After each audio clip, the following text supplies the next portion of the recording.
अस्सलाम वालेकुम जी। लखां दरूद नबीए पाक ते उन्हां दी आल ते सजना दी अज एक निक्की जी गल करनी है। यार दोस्त सारियां दे हुंदे ने। 1 मिनट तो ज़्यादा मैं टाइम नहीं लैन लगा, सिर्फ 1 मिनट कि सज्जन अल्लाह दी अता हुंदे ने।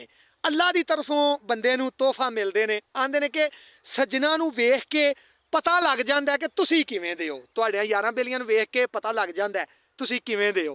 यार सज्जन बड़ियां किस्मां दे हुंदे ने। कुछ छोटिਆਂ ਹੁੰਦਿਆਂ ਦੇ ਵੀ ਹੁੰਦੇ ਨੇ, ਉਹਨਾਂ ਦੇ ਨਾਲ ਬੜਾ ਪਿਆਰ ਹੁੰਦਾ ਹੈ, ਜਿਨ੍ਹਾਂ ਦੇ ਨਾਲ ਨੰਗ ਪਨੰਗੇ ਵੀ ਅਸੀਂ ਖੇਡਦੇ ਰਹੇ ਹਾਂ।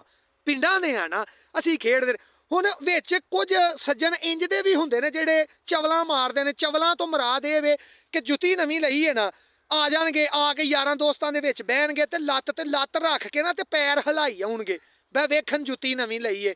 ਕੋਟੀ ਸਵੈਟਰ ਮਫਲਰ ਜੋ ਵੀ ਚਾਦਰ ਤੱਕ, ਇੱਥੋਂ ਤੱਕ ਹੁਣ ਅੱਜ ਕੱਲ੍ਹ ਕਰਦੇ ਨੇ ਬੰਦੇ ਕਿ ਸ਼ਾਰਟ ਜਰਾਬਾਂ ਨਵੀਆਂ ਲੈਣ ਨਾ ਤੇ ਆ ਕੇ ਯਾਰਾਂ ਬੇਲੀਆਂ 'ਚ ਬਹਿ ਕੇ ਬੂਟ ਲਾ ਕੇ ਨਾ ਤੇ ਲੱਤ ਦੇ ਉੱਤੇ ਲੱਤ ਰੱਖ ਕੇ ਹਿਲਾਈ ਆਉਣਗੇ ਪੈਰ, ਬਈ ਮੈਂ ਨਵੀਆਂ ਜਰਾਬਾਂ ਲਈਆਂ ਨੇ।